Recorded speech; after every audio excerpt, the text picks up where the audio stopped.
Hai viewers, jumpa lagi bersama Medi dalam channel Infolomedia.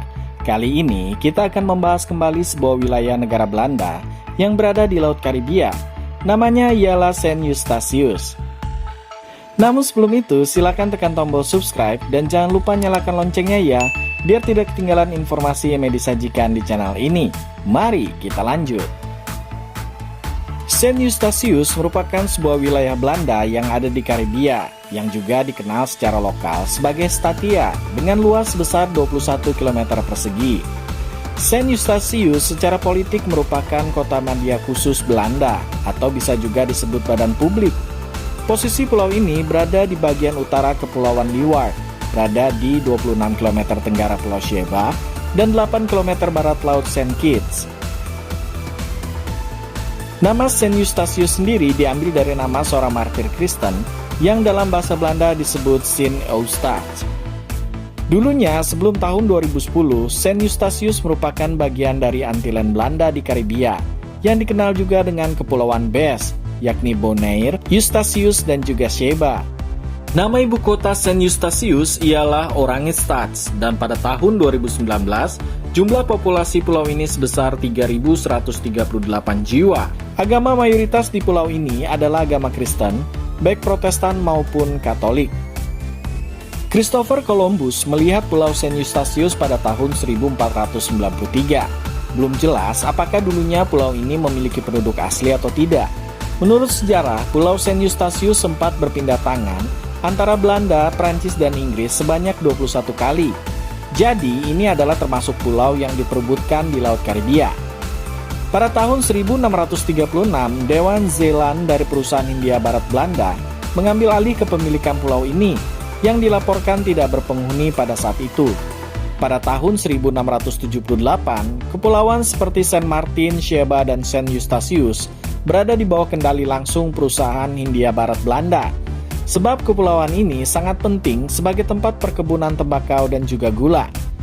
Karena posisi Saint Eustatius sangat strategis di Karibia, maka pada abad ke-18, Saint Eustatius menjadi pelabuhan penting bagi kapal-kapal dagang yang datang ke Karibia, sehingga menjadikan perekonomian Saint Eustatius pun berkembang di bawah Belanda. Di abad inilah Saint Eustatius atau Statia dikenal sebagai batu emas karena kekayaannya yang luar biasa. By the way viewers, menurut sejarah, Saint Eustatius merupakan wilayah pertama yang mengakui kemerdekaan Amerika Serikat.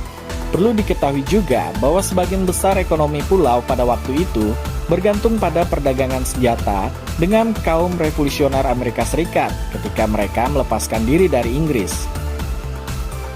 Antara tahun 2000 dan 2005, pulau-pulau yang berada di Antillen Belanda memutuskan masa depan mereka. Dan pada tanggal 8 April 2005, dalam sebuah referendum, Saint Eustatius mayoritas memilih untuk tetap berada di Antillen Belanda.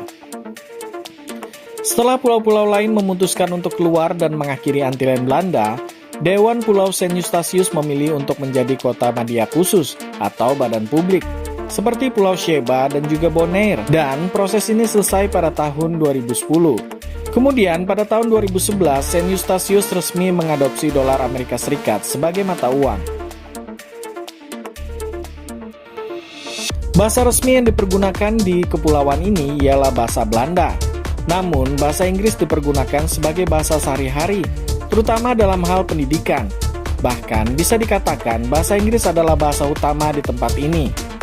Lebih dari 52% populasi menggunakan lebih dari satu bahasa.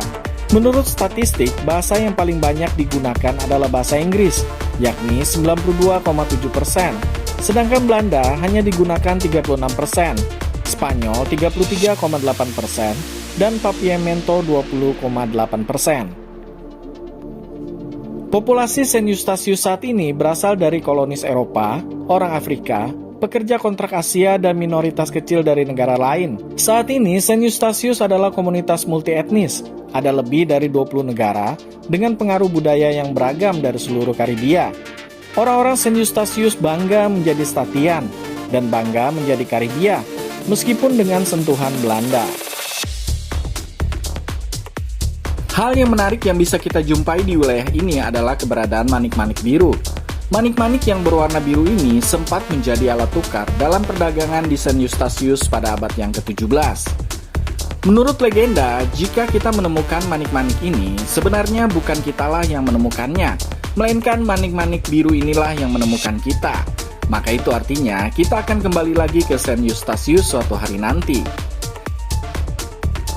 By the way, viewers, kalau kita ingin mengunjungi tempat yang terkenal di Saint Eustatius, kita bisa mengunjungi Kuil, yakni gunung berapi yang sudah tidak aktif lagi yang berada di sebelah tenggara Saint Eustatius. Bagi viewers yang hobi hiking nih, sepertinya ini adalah tempat yang menarik untuk dikunjungi. Gunung ini memiliki ketinggian 601 meter di atas permukaan laut. Gunung ini juga merupakan gunung tertinggi kedua di kerajaan Belanda. Nama Kuil sendiri berasal dari bahasa Belanda, yakni kuil, yang artinya lubang. Hal ini sepertinya merujuk pada kawah gunung berapi. Kuil menjadi taman nasional oleh pemerintah Belanda pada tahun 1998, dan pengelolaannya dijalankan oleh Stenapa, yakni badan yang mengurusi taman nasional yang ada di Saint Eustatius. Letusan terakhir yang pernah diketahui berdasarkan penanggalan radioaktif terjadi sekitar 1600 tahun yang lalu. Tempat berikutnya ialah Fort de Wayne, salah satu benteng yang ada di Karibia yang sangat terawat. Benteng ini digunakan pada tahun 1756 sampai tahun 1815. Dari atas benteng ini kita dapat menikmati pemandangan Laut Karibia. Ketika viewers berjalan-jalan di sekitar benteng, maka viewers akan melihat beberapa meriam yang terdapat di benteng ini. Ada juga meriam yang menghadap laut. Di sini juga kita dapat menemukan jam matahari yang dulunya difungsikan sebagai penunjuk waktu. Bagi viewers yang menyukai pantai, maka tempat yang satu ini pastinya wajib untuk dikunjungi ya. Namanya ialah Pantai Zeelandia. Pantai alami ini berbatu dan juga dibatasi oleh tebing yang terjal serta menghadap ke arah gunung. Pantai ini juga merupakan lokasi favorit bagi spesies penyu untuk membuat sarang. Jadi, sembari kita menikmati pemandangan di laut, kita juga dapat mengamati aktivitas penyu di tempat ini.